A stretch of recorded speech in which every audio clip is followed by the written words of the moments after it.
I tell any secrets of the Mao Mao, this oath will kill me. If I am called in the night and refuse to come, this oath will kill me. If I see anyone steal white man's property, I must help him. I must hide what he gives me and say nothing, or this oath will kill me. The whole system in this country, the economic system, is such that jobs are scarce. Automation is limiting jobs. It's decreasing jobs. And as automation eliminates the job opportunities, legislation will not create job opportunities. All it will do is bring about friction and hostility between the two races. You see, there will be no progressive revival if black folks are not deeply involved in it. I will obey all orders of the Mao Mao, or this oath will kill me.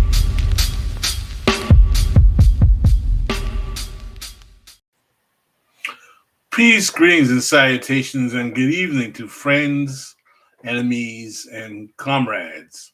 I am Pascal Robert, your host of the Mama Hour, where we interrogate issues of politics, world events, and sometimes pop culture with a more intense scrutiny, if you will.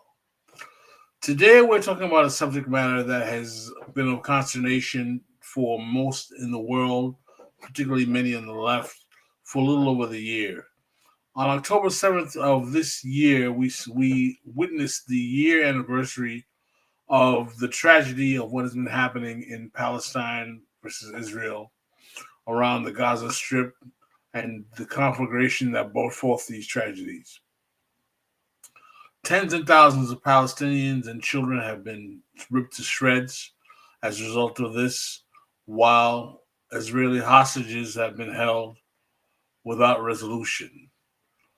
Now, with the chances of this expanding into greater wars in Lebanon and Iran, we have to ask ourselves, what exactly is the impetus behind all of this expansion? Who are the actors? And what exactly can be done to curtail us from going into a further expansive, possibly nuclear war that drags into consideration further parties throughout the world? In order to host this discussion, I've invited a friend of the show who I've always admired in terms of his ability to provide analysis, challenge the prevailing order, and question the orthodoxy in terms of the thought that beguiled the left of the day. That person is none other than C. Derick Varn. Welcome to the show, C. Derick Varn. Thank you. All right. Yeah. Glad to be back, even if it's on a very dismal topic. Well, I think you are apt more than anyone else to handle the topic effectively. Mm-hmm. So, Vaughn, take us back into a timeline from October 7th of last year, 2023, to today. How did we get here? And give us as much detail as possible. Oh, man. October 7th, there was a Hamas-led attack during Yom Kippur. The debates around who was involved, how they were involved, are still ongoing. Supposedly, Iran knew about the attack and helped fund it. However, all the sources for that are suspiciously Israeli and American. If there are other sources, I haven't seen them. The situation, as I understand it from reading the Mideast Monitor, and from talking to people that I know in Egypt and in Israel, was that the plan probably initially was to grab hostages, and the lack of Israeli response led to a kind of ability to inflict damage that even Hamas wasn't expecting. At least that is what one interviewer said to the Mideast Monitor back in November of last year. Since then, we have seen an intensification of the conflict, but that's really a term of art, because if you look at the stats, there were approximately 1,200 people killed on October 7th, and since then, there have been approximately 800 IDF soldiers killed that they admit to, they being the Israeli state. That seems absurd when you look at the number of Palestinians killed, which officially, as of yesterday, by international forecasts, is recognized at 43,000, which is about, let's see, it's, if that alone was true, that would be a death toll that we haven't seen since World War II as a percentage of the population. There are 2 million Palestinians in Gaza, I believe, and about 6 million in the West Bank. It's important to put this into the context, though. The Israeli population is slightly larger than that. But both sides would be approximately the size of the population of the state of Alabama. The leading cause of child death in the world right now is this conflict, and it's all on the Palestinian side. Gaza, for those of you who don't know, was over 50% under 18 when this began. It's a very young population. A lot of the men who could leave had already left to get employment or whatever they need to get into the situation. One of the things that we have to consider leading up to this is, and one of the things that makes this so hard to deal with compared to other apartheid situations, the most obvious one is South Africa, is the white government of South Africa was dependent on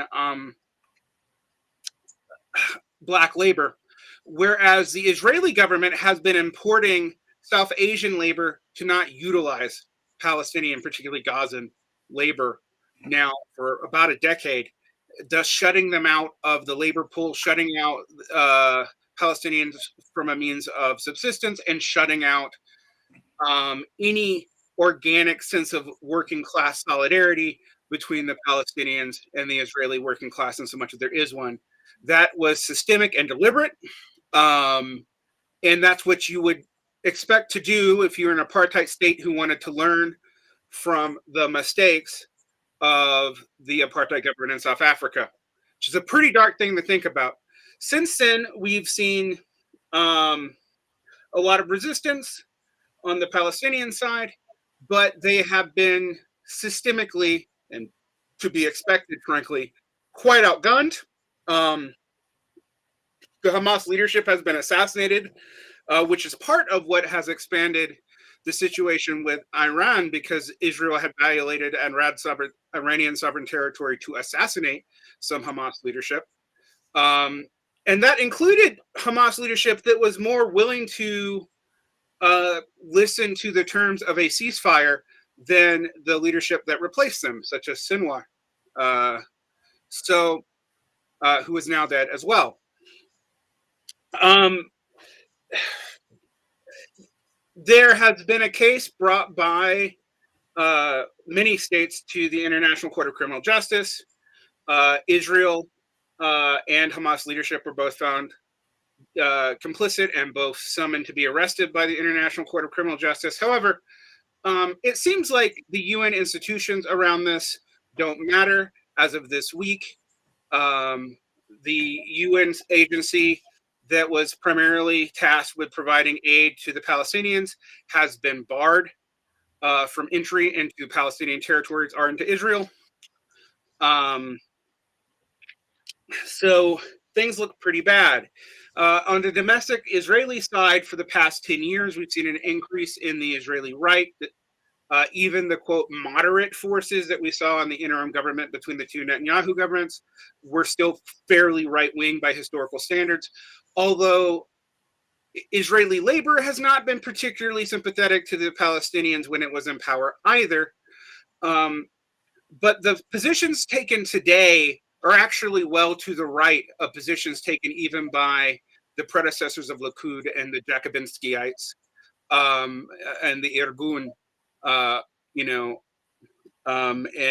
the 40s. They've actually taken positions to the right of the Irgun. Because the Irgun, for while they were willing to do a ethnic cleansing, did think, and Jacobinsky is on record as saying, that Palestinians would have to eventually be integrated after their spirit was broken into Israeli society. Today, we don't even see that on the table. So there is that. On the numbers of dead, I said officially there's 43,000 Palestinians dead. We should probably, if the Lancet is to be believed, triple that. By the way, we've been at 40,000 since the beginning of this year. And the idea that in all the bombings of hospitals and killing of fallen aid workers and everything that we've seen, that they've only killed 3,000 more Palestinians is a joke that anyone would believe it. I have rarely seen such obvious propaganda on numbers of dead. Even in the war on terror, you got better numbers than what we're seeing right now. So if we don't really know how many Palestinians are dead, but it could be upwards of 120,000. And again, let's reiterate that probably about 50% of those are women and children. And that's me being conservative. So I feel weird even calling this a war, because even in insurgent wars or anti-occupational wars, usually the numbers of dead are like 5 to 1, 6 to 1. This is something like 50 to 60 to 1. And that's not even getting into the fact that this has been expanded into Lebanon, which has, in addition to assassinating Hamas leaders on Iranian soil, led to Iran feeling like it needed to act. A couple weeks ago, it sent a slew of missiles that got past the Iron Dome.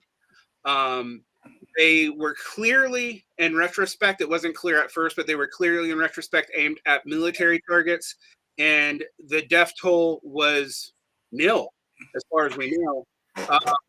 So, and the Iranians were basically doing that to send a message. They were clearly not wanting to do a whole lot more to escalate, and they were not targeting civilians, despite what people think. I mean, no civilians died. So we have to ask ourselves a few questions about that. There are some people who will claim that the Israeli government's Iron Dome system is part of why no civilians died. That doesn't seem to be the case. It seems to be that Iran was primarily sending a warning shot across the bow. We've also seen escalations into Lebanon. This has been going on for about a month now.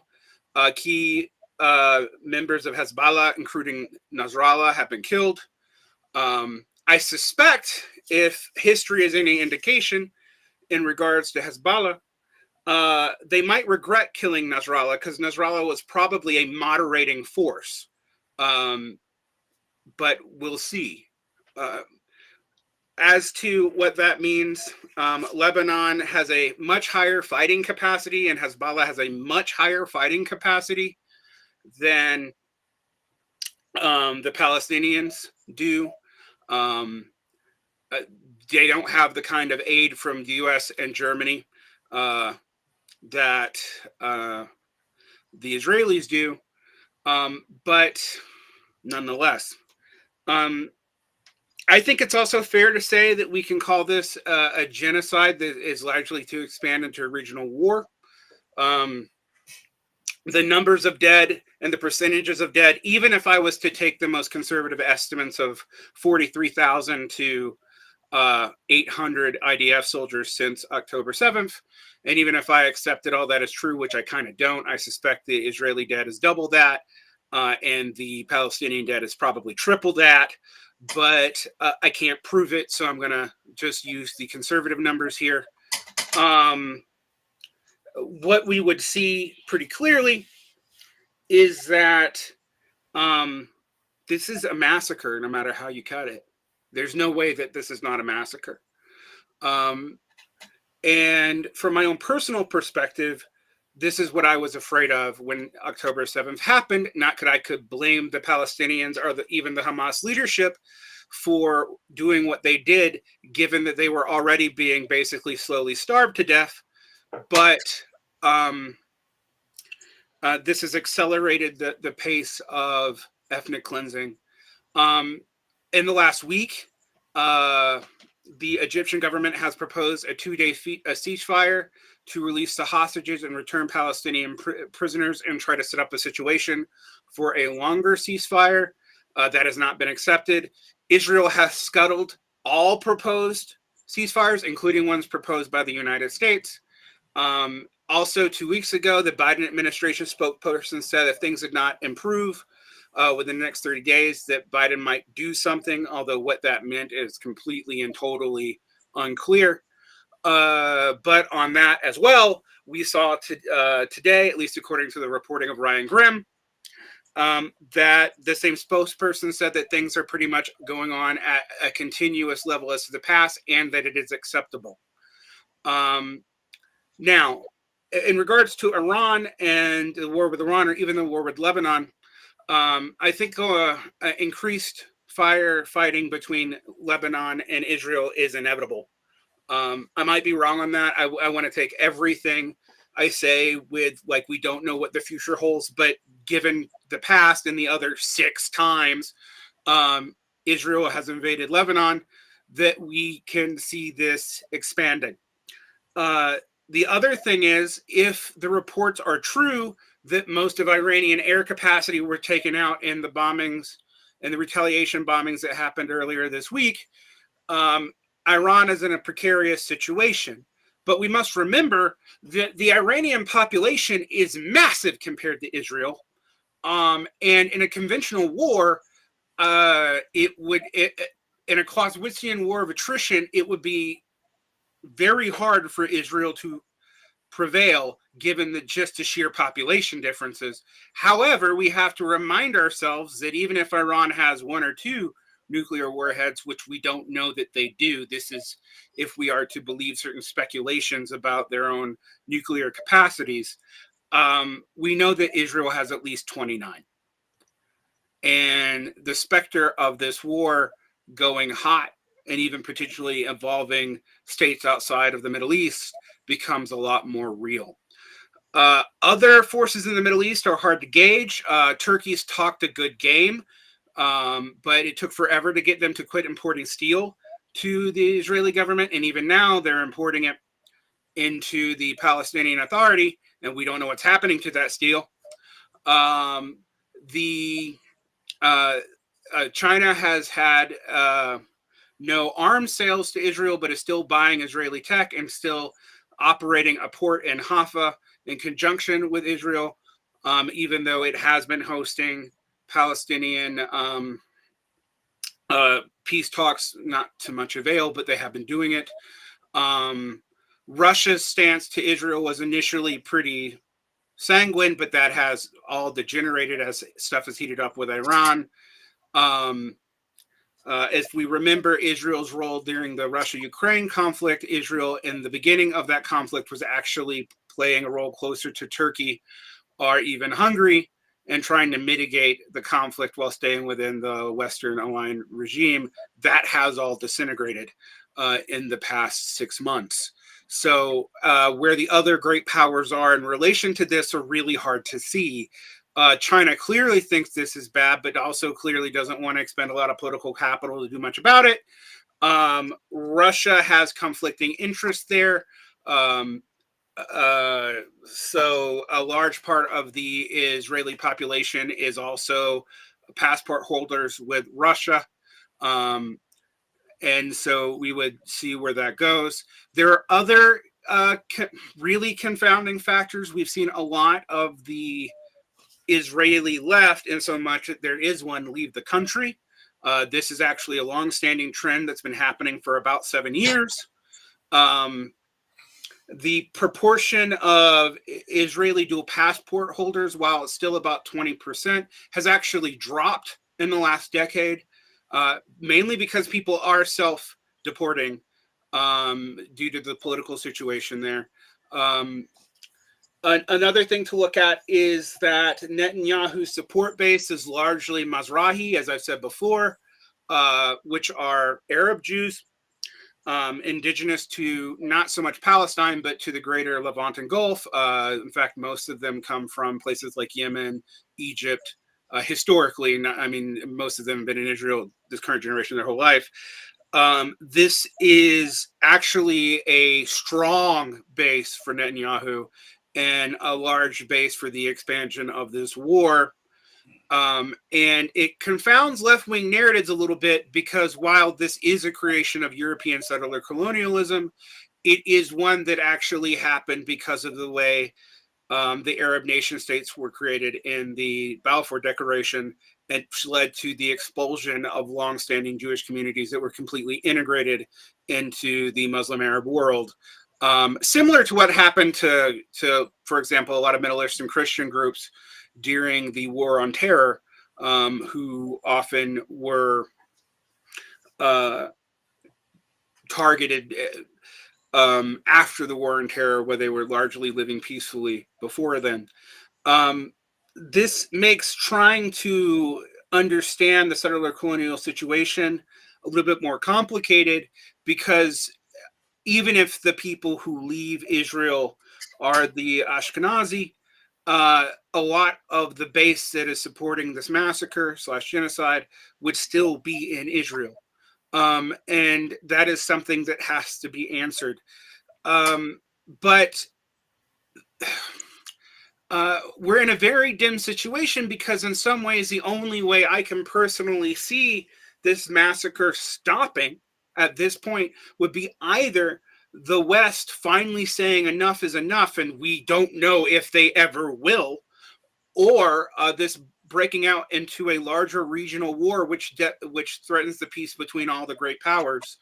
And if that happens, things get very dark indeed, because while it may actually lead to the end of Israel, it could also still lead to a vast depopulation of Palestine. It's a very, very grim situation, and I think there's no way around it. Now, the other thing I'm actually quite interested in is, how long is the UN going to tolerate Israel, killing UN aid workers, kicking UN groups out, ignoring the International Criminal Court?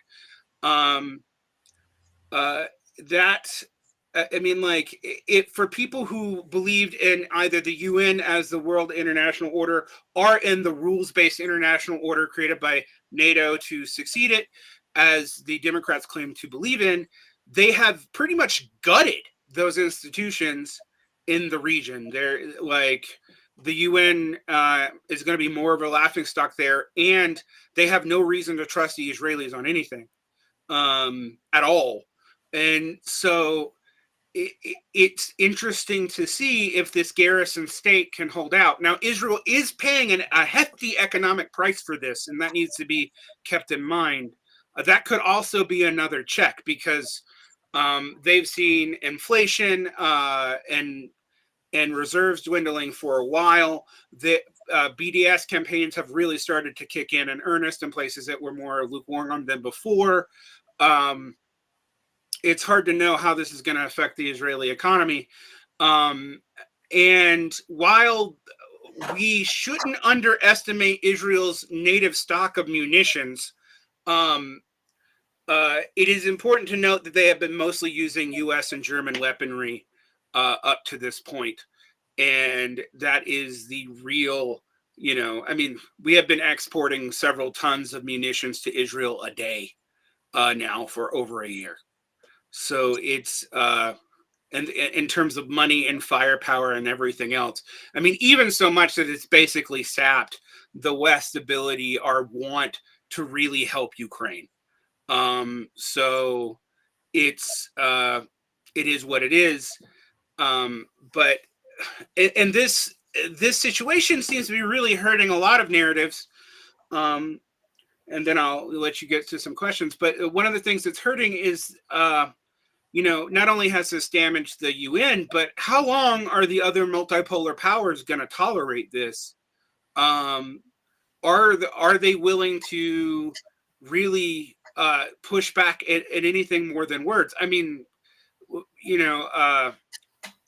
would China, for example, forego Israeli surveillance technology and actually do a complete embargo, not just on weapons, but on any trade with Israel? That would really hurt the Israeli war effort. And so I've been waiting for China to propose something like that. I'm not saying it will or won't. I'm just saying that it's something we should be looking for, because I thought they'd probably do it before now. Maybe there's, I don't necessarily know what the Politburo in China is thinking around these topics, but it's just something to note that has not happened. So we've seen a lot of things change.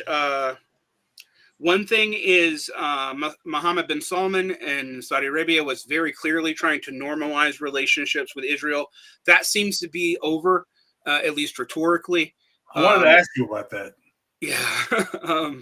What do you make of the assumption by some on the left, even liberals, that the Abraham Accords and the possible potential alienation of Palestine from its Arab neighbors was a potential motivating factor behind the October 7th attack? I think it's likely, because what we were seeing prior to October 7th was a lot of the Arab states beginning to totally normalize relations, or at least making foregoes into normalizing relations. Also, we had seen Netanyahu seemingly want to become less reliant on the U.S. And you still see that in Netanyahu's rhetoric. If you read Hebrew rhetoric, they often blame the U.S. for holding them back from doing what needs to be done. I don't see what the hell we're holding them back from. Clearly, we're not stopping them from killing women and children indiscriminately. But nonetheless, that is where we are. Another thing that you stated that I'd like you to go into is that you said that over the last 2 years, Israeli politics has moved to the right drastically. Mm-hmm. What were the actual realpolitik on the ground, if you will, that caused that shift to the right? Now, I know that Hamas came into power in 2006. Was this something that was a consequence of Hamas coming to power, or did it predate that? And what exactly brought it about? The rise of in my mind, it predates it. It happened actually with the division that started under Ariel Sharon's government that split Likud into several different parties. The other thing that happened was that different political groups started accepting very conservative Jews from the former Soviet Union into the country en masse as a political constituency for conservative politics there, to offset some of the more liberal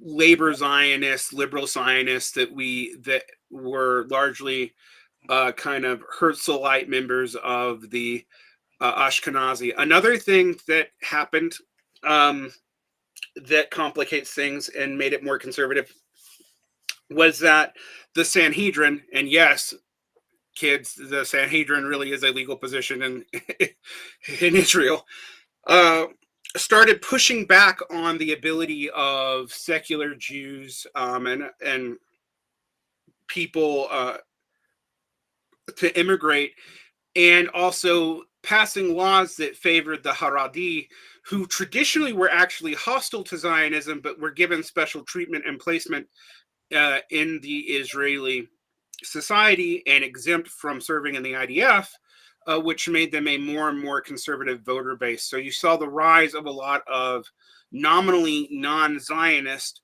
religious parties who had very right-wing views, such as the Sephardic group, the Shahs, and some of the other political groups that we see, like I think it's Torah First Party. It might be what it translates into English.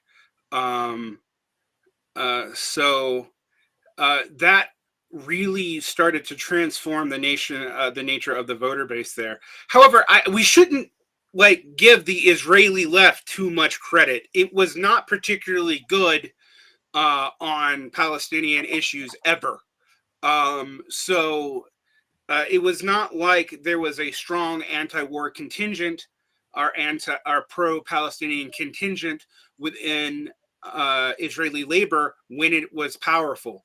But it started fading in power even before the Palestinian Civil War, which led to Gaza and Hamas coming into power in Gaza and the separation between the West Bank and Gaza formally. So in some ways, the conservatism of the society was engineered by conservative factions in the Likud to the point that it split the Likud as a party. But the complete inability of the Israeli left to really help or support the Palestinians made them kind of a discredited group anyway. There are some Israeli communists with good positions on Palestine, but they are few and far between and have been for a long time. So are you making the argument that the Israeli left is basically a paper tiger when it comes to the issue of Palestine? Yes. I mean, maybe worse than a paper tiger. And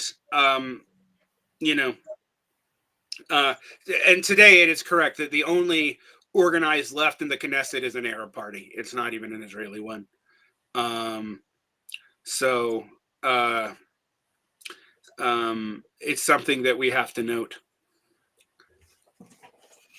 So where does the impetus come for a political solution to this crisis if even the more left flank of the actual political ruling class in Israel is so absolutely tone deaf on the Palestinian issue? I mean, I'm going to be quite frank. I think the only way to end this is either a joint police action by the great powers, which I don't see on the table, or the pressures of a regional war stopping this from getting any worse. I mean, that's why I said it's a grim situation. Hamas's leadership has been hit very hard. It's more conciliatory factions have been just as targeted as its more radical factions within Hamas, and that's not even dealing within the larger Gazan society, are the Palestinians in general. This has unified Palestinian viewpoints. I mean, one of the things that we can see out of these talks in China is that the PLO is taken, not the PLO, Fatah, which is not the PLO. I shouldn't make that mistake, but that Fatah, the moderate successor to the PLO, has taken totally critical support views towards Hamas in this, and so we've seen a more unified Palestine, and this is all not to deal with the fact that one of the things I haven't mentioned is that the settler attacks in the West Bank with support of the government, or at least with tacit ignoring of the government, have dramatically increased since October 7th of last year. So it is pretty bad. I really I have been, if you go back and listen to some things that I've said on Israel Palestine, going back all the way to the attempt at a peaceful resolution and a peaceful protest back right after COVID first started back in 2021, I have been afraid that there is no political will outside of a few minority Arab parties who are Israeli Arabs to really do anything significant about the situation, and that the flow of arms and support to the settlers in the West Bank will increase, and the hardship on the Gazans will increase. I'm now afraid that if we see another 2 or 3 years of this, that we could see a depopulation of up to half of the Gazan society, and perhaps large portions of the West Bank formally annexed, if something does not change. So yeah. Well, let's make some prognostications here and analysis of the past. What's your assessment of the way Joe Biden has handled this, and why exactly has he been such a staunch Zionist hawk on this issue? Is there something about him that we don't know? Well, I mean, he's always been a Zionist hawk. That's not new. He is of that generation that was particularly pro-Zionist, although that's a cop-out. Many people have moderated from their views in the 70s and 80s. He has not. He's actually, while he was to the left of Obama on Afghanistan, and so much that term left of means anything, when he was the vice president, he was more hawkish than Obama on Israel even then. In addition to that, I have floated myself, although given the level of U.S. support for how long, I no longer necessarily believe this, but that he was afraid that if he did not back Netanyahu, that AIPAC would throw more support to Republicans, and B, that he would be made to look weak on the international stage because an ally didn't listen to him. Now, I no longer necessarily believe that. That was something that I thought was possible in the first 6 months. Today, I think I have to believe that he's a believer in active Zionism, and that there are machinations within the State Department to use this as a pretext to increase tensions and threats on Iran. That war that Cy Hurst has been predicting happening for 20 years that hasn't happened, has apparently not been forgotten by everyone in the Pentagon, and this might be a good way to accelerate it. And unfortunately for us, the results of the election changed that not at all, particularly on Iran. Trump has been very bellicose and hawkish despite his 2016 pre-presidential rhetoric. And the run-up, people may have forgotten this, but before he was elected president, he actually took a harder stance on Saudi Arabia and talked about maybe normalizing some things with Iran. But he not only seemingly endorsed the neoconservative view on the Iranian threat, but actually seems to have believed it more fervently, and has done, some of the few super aggressive actions that he's taken that have risked war have been at Iran. We remember the assassination of Soleimani in 2019, I believe. The one thing I would tell you about that is there's still big moderating forces on that. If there was a ground war, if there's a ground war in the Middle East, particularly in Iran, but maybe even Lebanon, and we cannot rely on like drone forces and the Air Force like we have been for most of the war on terror. Given that the current infantry levels are pretty low, I don't see how you don't institute a draft, which would dramatically change the political calculation here. But we're not anywhere near that yet, but we could be. And that's something we have to consider. Whoa, pump your brakes. You're saying that if Israel and Lebanon go to an all-out conflagration, that it would be required for the United States to shore up its allies to implement a draft on its shores in the United States? I'm saying that I don't think that the U.S. has the current voluntary forces to fight a nation on the ground of 90 million. Yes. Particularly with our productive capacity being where it is. I also think something we should ask ourselves about all this industrialization in the West is how much of this has been pushed for military capacity. I don't hear us talking about that. I don't hear people thinking about reshoring as a part of a military capacity option, since even before this conflict broke out, the West was already pushing its ability to manufacture munitions just to send to Ukraine to be thrown into a pit. So yeah, there's other contradictions in Israeli society that need to be addressed. The Haredi and the Hasidim, which are the ultra Orthodox, have been exempted from the draft. If this ground war in Lebanon goes off, I don't see that as maintainable, and that will put a massive strain on Israeli society. But that strain's already there. There are already strong tensions between the Haredi and the Hasidim and the secular Jews, even though they are both right wing. And both ostensibly support what is going on in Palestine. Not all Orthodox Jews support it, but almost all in Israel do.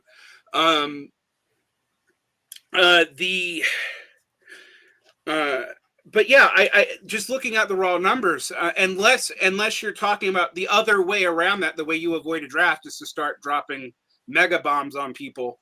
But I don't see how that doesn't escalate either. That would endanger interest of many other countries and would lead to aerial retaliation.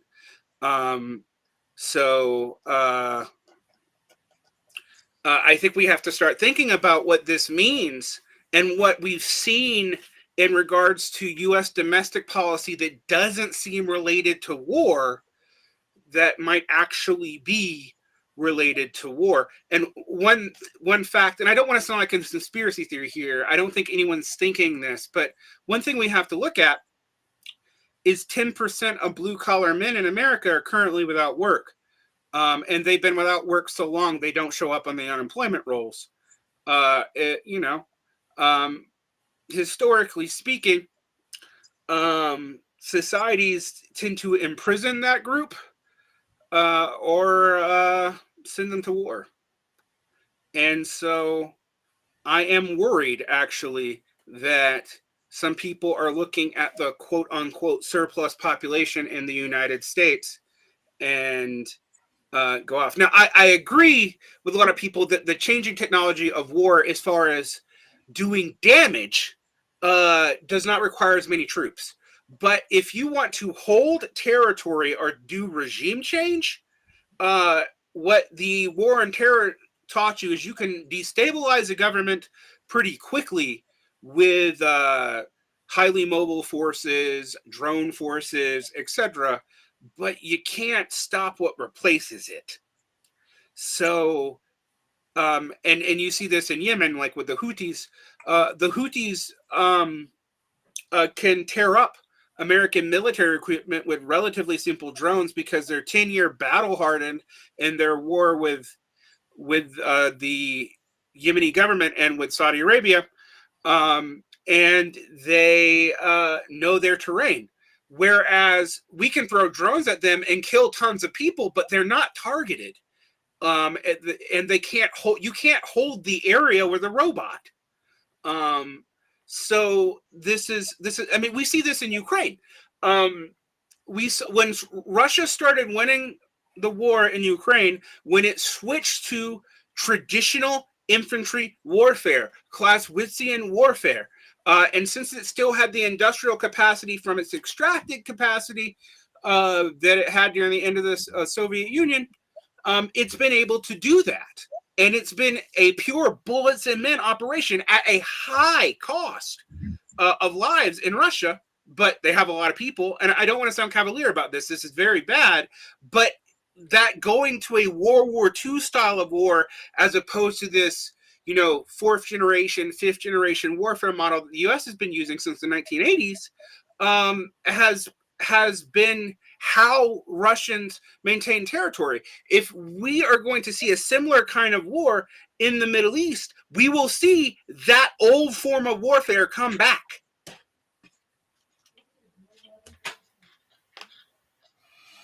So what you're saying is that the drone technology that was used in the war on terror would not be sufficient to maintain this type of new terrain battle in the greater Middle East project of Israel, Lebanon, and Iran. Not if you want to control what happens after you kill a bunch of people. No, drone warfare is good at killing, but it's not good at holding ground. I mean, and also the opposition. I mean, the opposition would be strong and brutal, and in areas that are battle hardened. I mean, we have to ask ourselves in the Middle East, just in terms of Syria and Yemen, right? Just those two places. How many people have been hardened by over a decade of war? Straight, war that has bled into civil society in a way that has not happened in the West or Europe until, arguably Ukraine. But again, that's one small part of Europe that Europe barely considers part of itself and has only started calling European rather recently for geopolitical purposes.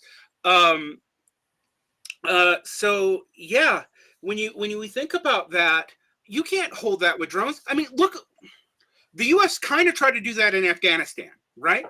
It tried to use drone forces to compensate for a relatively small traditional force so it didn't have to ramp up infantry and specialized forces in Afghanistan. And did that work? No. So, and we were talking about places that have been, historically speaking, empire killers.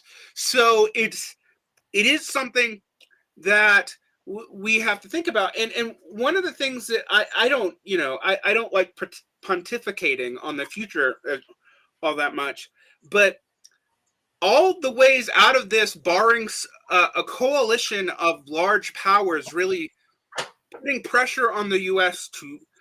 to cut ties with Israel, all of this seems to escalate. And I suspect, given what we've learned about some things leaked from the State Department under the Biden administration in the last month, there was a leak about Iran.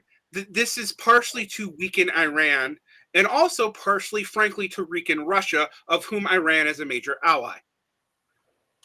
How do you see the fact that Trump is sanguine on Russia, hostile towards Iran, but now you're talking about the fact that the United States is hostile to both Russia and Iran? So does that mean that on this particular geostrategic conflict, Biden and Harris are more hawkish on both parties of Iran and Russia than Trump would be? I think your trade-off here is that Trump would be less hawkish towards Russia, but more hawkish towards Iran, which is hard to see how that works out geopolitically because Iran is a Russian ally.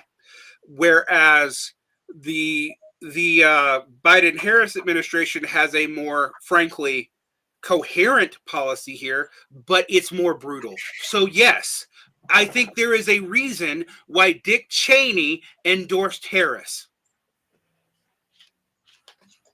So the calculation of people in the Muslim world to say that they are boycotting Kamala Harris and voting green because of her participation in genocide, which would, let's say hypothetically in a state like Michigan, inure the election to Trump, actually could be seen as logical because Trump might be more of a dove on the region in the end?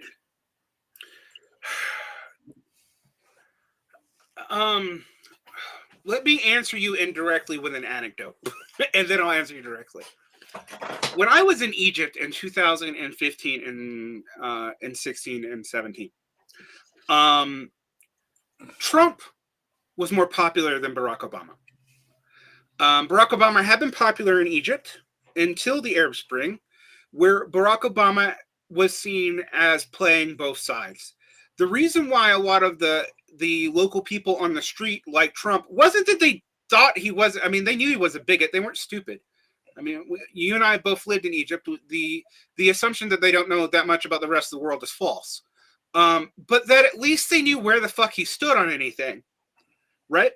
and they knew how to calculate against that. Now, sentiment turned against him when he declared Jerusalem the capital of Israel, all right, which Russia also did. But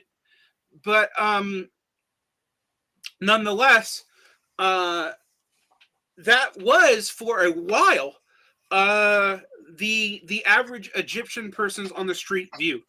I suspect that we'll see something similar today, because a lot of groups, not just Arab Americans, are tired of the Democrats taking them as a given and giving them nothing.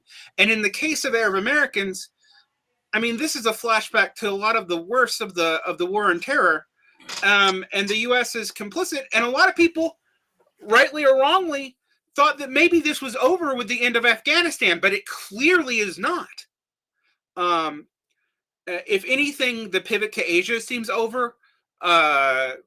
We're now back into something like 90s geopolitics, except that the whole world is watching, and you have the IDF putting videos of them slaughtering kids on fucking TikTok.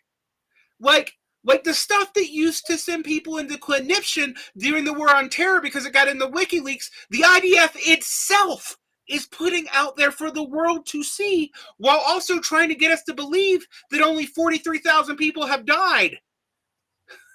I mean, it's really absurd. And regardless of how you feel about Hamas as an organization, like, that's crazy.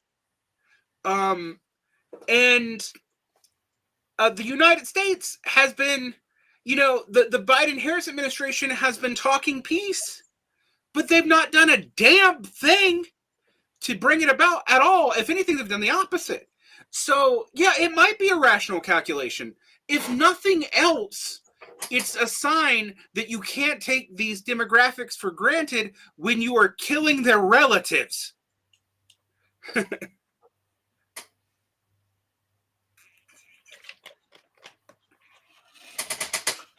That's a rather sober pill to swallow there, Varn.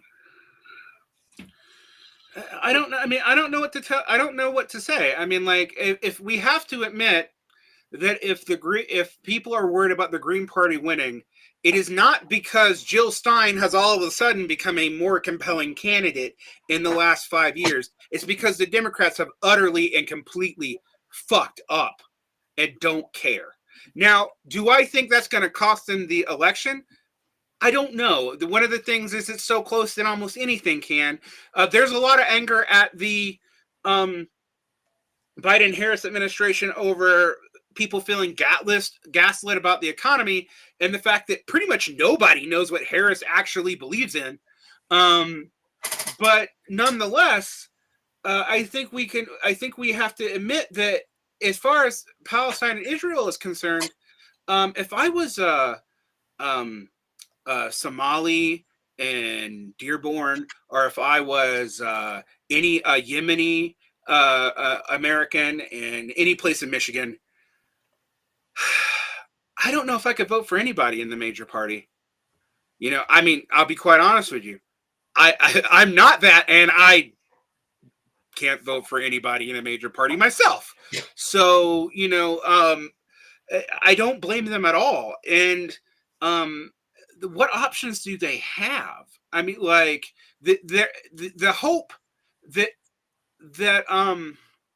the incoherence of the populist demagoguery of Trump will create an opening to de-escalate war is about is at least has some rational basis. We've seen it before, whereas there doesn't seem to be any hope with the Democrats actually even delivering on their promises of relative de-escalation, much less ending the war.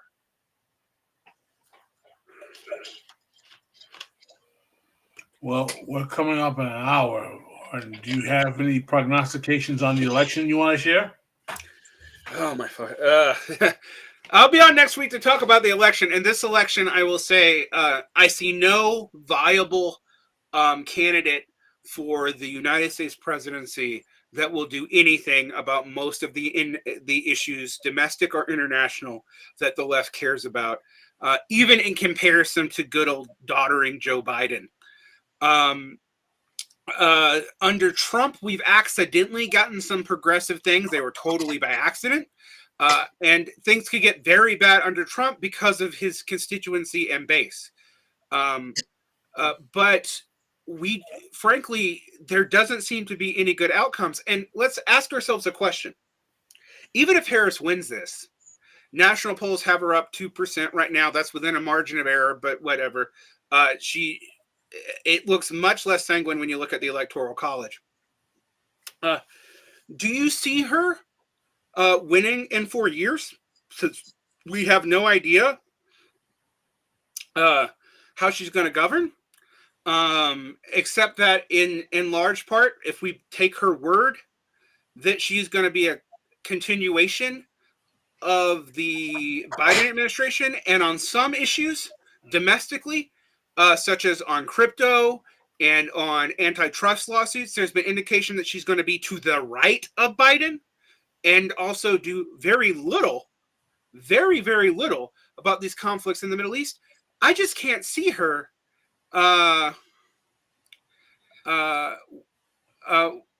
winning a second term, and I don't really even see her winning a first term, given how close every single one of these battleground states are. And I want to put it to Democrats, this is their fault. They have made the second most unpopular president in American history since we started recording these things. So we admittedly, that's like after World War II, a viable political candidate, because they managed to produce the first most unpopular president since we started recording these things, which is kind of special. I mean, it's kind of special. And we've seen both parties have taken most of the substantive positions out of their party platforms. It's all air. We saw this with the Republicans first, but we've also seen it with the Democrats. The anti-death penalty plank is gone. The pro-gun plank in the Republican platform has been softened. We don't know what these people believe anymore because they're not even pretending to believe anything. And now that we're seeing like a unity tour with Harris, with Walsh and JD Vance. Yeah, I mean, Walsh and JD Vance was crazy, but like think about like Harris going on stage with the Cheneys, not just Liz, but also Dick. Like, how do we reconcile that? We made a movie about how bloodthirsty Dick Cheney was. And now the party that pushed those kind of messages are trying to get us to drop it on a unity ticket. And, Harris's primary donors are crypto enthusiasts. That's a fact. Now, the crypto people are given to everybody. They're everybody's primary donors, but that's a fact. All right. And so there's nothing even the center left have to believe in anymore. I mean, so I think we have to look at American politics as if when people say in the United States that we're more polarized than ever, I have a question then. Why is it that our policies between both parties seem to be as limited as ever and what they actually do?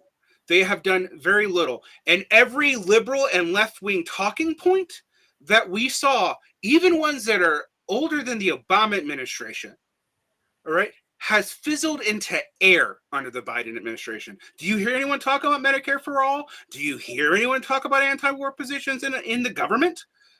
Even the fig leaf that the Democratic Party, which was always fake, but that they used to give to the anti-war movement, that's gone too. Like, this is a reversion to the pre-68 party. All right? Basically, the entire trajectory of the Democratic Party, the people that forced primaries on us and shit like that after 1968 happened, they have undone almost all of it. And we want to trust them to end a conflict in the Middle East? I mean, to me, that just seems absurd.